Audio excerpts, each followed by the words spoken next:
Welcome back, Nerd Squad, to Top 10 Nerd. I'm your host, Johnny Rogers, and before we kick this video off, we want to give a big shout out to Universal Pictures for sponsoring this video, and you'll be thanking them as well because they have gifted us with 3 exclusive copies of the movie A Dog's Journey on Blu-ray, DVD, and digital download. And all you have to do to win one of these 3 is follow Top 10 Nerd on Instagram, like our contest photo, and tag 2 friends that you want to watch the movie with. A Dog's Journey follows the beloved dog Bailey as he finds his new destiny and forms an unbreakable bond that will lead him and the people he loves to places they never imagined. The contest will remain open for entries until Thursday, and our winners will be announced on Friday, August 23rd. A Dog's Journey comes out on DVD Tuesday, August 20th, so to be one of the first few to get your hands on it, click the link down in the description below to enter. Now, without further delay, let's jump right into today's list to the opposite end of the happiness spectrum, the top 10 worst scary things Carnage has done.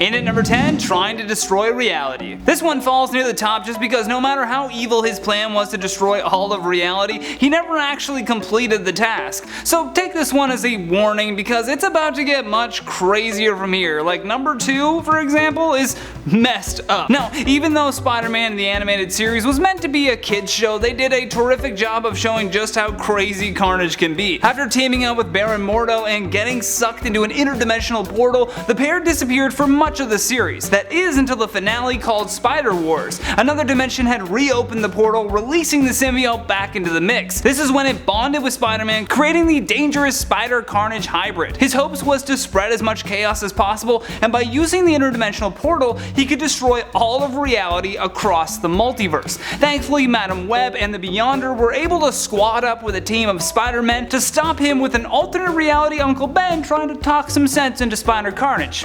Good luck with that, Ben. In at number 9, killed a man with a funny name. I should probably run. This moment in Carnage history truly speaks to the unstable and a psychotic nature of Cletus Cassidy. Usually Carnage kills people that are trying to work with him or against him or just happen to be in his way. Yet oddly enough, he murdered someone at random yet somehow planned it out. In Amazing Spider-Man number 360, Cletus is waiting for a man outside of his home. Just as the stranger climbs the steps to his house saying, "Man, this night shift's gonna kill me," he spots Carnage, which pretty hard not to, but hey, he was tired, so Cletus says, "Gunny Stein?" To which the man in classic City Slicker fashion says, "Who wants to know?" Words he would soon regret. Carnage then tells him that he had been sifting through the phone book all day just looking for a name that he thought sounded funny. Then he made poor Gunther Stein the first victim of Carnage for the day. Most people start their day with a balanced breakfast. Carnage doesn't start his day without killing a stranger with a funny name. In at number 8, killed through the internet. That's a misleading title for one reason. As a comedian, when you make a bunch of people laugh, you say that you killed.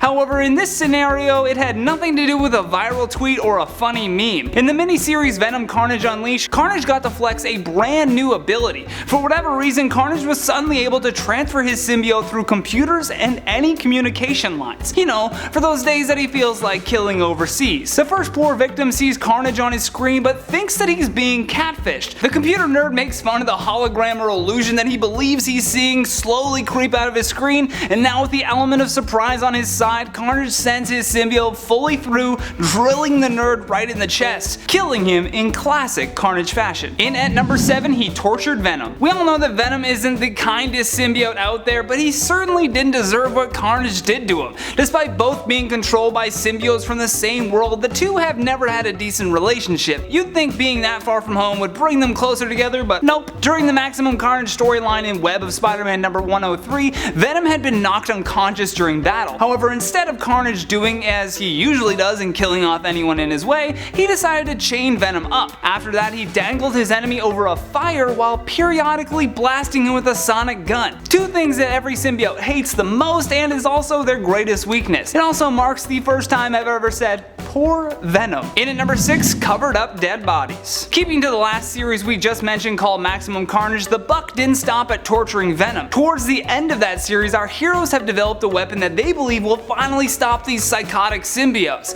Upon using the weapon to counteract Carnage's shriek powers, sending feelings of love instead, the weapon was used to incapacitate Carnage and his family. That was a long sentence. Once all is said and done, Iron Fist finds that it actually killed Carnage. This is devastating, of course, to hear heroes like Spider-Man who just can't move on after killing someone even if they thought they were evil. Although in the final fight of Venom vs. Spider-Man, it's revealed that Carnage never really died. Instead, that sick freak had been duplicating his symbiote and just throwing it over dead bodies. Sure, covering up dead bodies is pretty sadistic, but even crazier is making people believe that they're killers. In at number 5, he pushed his grandmother. In the series Venom Carnage Unleashed, Carnage had just kidnapped his psychiatrist after busting out of jail, and as he carried her through the sewer system, he oddly reflects on the first time that he killed someone. He recounts the story of taking his first victim at the tender age of 6 years old. More messed up than that is the fact that it was his own grandmother. His grandma! I know, what a monster. He said that he wanted to kill her just because he knew that he could.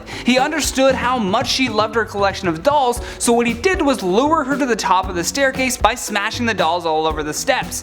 Once she reached the top, Cletus snuck up behind her and promptly pushed Grandma down the stairs. He even cherishes the memory of hearing her neck snap like a twig, and yet still laments that he had to wait 5 hours for his mom to pick him up. In at number 4, killed a diner full of people. Again, in typical Carnage fashion, upon breaking out of jail in the Deadpool vs. Carnage series issue number 1, Cletus goes on a killing rampage. Not immediately though. At first, Cletus is just incognito in this diner, and he overhears a state trooper saying that if he ever sees that criminal, he'd shoot him down. This angers Carnage and prompts him to take his first victim by driving a spike into the cop's head. After that very gruesome death, a local group of tough guys attempt to stop Carnage, only to become his next victims. The families in the restaurant attempt to flee upon seeing Cletus jab out one of the tough guy's eyes while lying helplessly on the floor. Unfortunately though, we never see if the family make it out. We just read later on from a news report that more than a dozen people were killed, so they probably didn't make it. In at number 3, he infected children. So far in these stories, powers like sending his symbiote through communication and cloning himself to cover bodies were all fairly new powers that Carnage had. Well, he took the latter to the extreme by using his symbiote clones for more than just covering his tracks. In the book Carnage USA, Cassidy finds a small rural town in Colorado and uses this clone power to infect everyone in the town, including the children. This allows Carnage to take control of an entire town, creating his very own Carnage army of clones meant to do his bidding. Soon the Avengers are sent in to save the day, but even they find themselves being taken under the powerful infection. It would take the combined forces of Spider-Man and Agent Venom to take down Cletus, but the damage was already done when it's revealed that Cassidy had killed several of the kids in the town. In at number 2, threw a baby out a window. The first time Spider-Man had come into contact with Carnage was in the Amazing Spider-Man number 361, and after realizing that he wasn't able to take him down by himself, he reluctantly asked his arch nemesis Venom to team up with him. Venom, who still hated Parker for ruining his life, set aside that difference to handle Carnage, because, you know, the enemy of your enemy is your friend. When they caught up with Carnage, he put up a valiant effort against the frenemies, and while brawling inside of an apartment, a downstairs tenant banged on the roof with a broom, warning her upstairs neighbors to be quiet because her baby was sleeping. Words she would soon also regret. In order to distract this Venom Spider-Man team up, Carnage blasted through the floor, snatched the baby out of its mother's arms, and just tossed it out the window. Thankfully, Venom was able to catch the baby. Two things I would never thought I'd say together, but Carnage ended up escaping anyways, and Spider-Man was left with some serious PTSD. Last but not least, in our number 1 spot, he killed a dog. Now every dog has their journey, but this dog on the other hand, not so much. In Venom Carnage Unleashed, the writers made sure we fully understood just how messed up Cletus Cassidy really was. No better way to get that point across than to throw animal abuse into the mix. While in a therapy session, Cletus gives us readers a sneak peek into his troubled childhood. He begins by telling the doctor that his mother loved her dog more than him and would always blame Cletus when things went awry. So as an envious child seeking his mother's attention, he took the dog not behind the shed, but down into the damp Cassidy home basement. He then fondly reflects on killing him with an electric drill, only to have his mother walk in on him while he's finishing up. And that has been the top 10 worst scary things Carnage has done. Thank you so much for watching, and if you enjoyed this video, then show us some love here by tapping that like and subscribe button. Plus, leave us a comment down below with your thoughts on this list.